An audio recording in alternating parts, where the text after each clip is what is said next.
Have you ever downloaded a free app, signed up for a free email account, or streamed music without paying a single dollar and thought you were getting a great deal? Most people assume that free means no cost. But that's not really how the modern economy works. When a company offers you something for free, they're not doing it out of generosity. They're running a business, and businesses don't survive without revenue. The question worth asking is, if you're not paying with money, what exactly are you paying with? The answer, more often than not, is your data, your attention, and your time. Take social media platforms as a clear example. You don't pay a monthly fee to use them, but every post you like, every video you watch, and every search you make is recorded and analyzed. That information gets packaged and sold to advertisers who want to reach people with your exact interests, habits, and behaviors.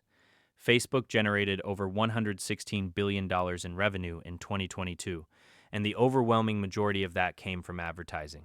The product being sold wasn't a service, it was access to you, your preferences, and your daily patterns. This is what economists call the attention economy, where your focus is the resource that companies are competing to capture and monetize. Every notification, every autoplay video, and every algorithmically curated feed is designed to keep you engaged for as long as possible, because the longer you stay, the more advertising a platform can show you. Your attention has measurable financial value, and free platforms are built specifically to extract as much of it as they can. It doesn't feel like a transaction, but it functions exactly like one. There's also the concept of opportunity cost to consider here. When you spend 2 hours scrolling through a free platform, you're not just giving away your data, you're giving away time that could have gone towards something else entirely. Economists define opportunity cost as the value of the next best alternative you give up when you make a choice. And most people never factor this in when they decide to use a free service. If your time is worth anything to you at all, those free hours start carrying a real price. Privacy is another dimension that rarely gets calculated up front. Free services often collect far more information than users realize, including location data, browsing history, contact lists, and purchasing behavior. In the United States, data brokers, companies that buy and resell personal information, generate billions of dollars annually by trading profiles built from this kind of data. You agreed to all of it, somewhere in a terms of service document that almost nobody reads. But the financial value flowing out of your personal information is very real.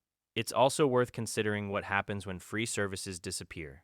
Google has shut down dozens of products over the years, including Google Reader, Google Plus, and Inbox by Gmail, leaving users who had invested significant time and stored important data with nothing to show for it.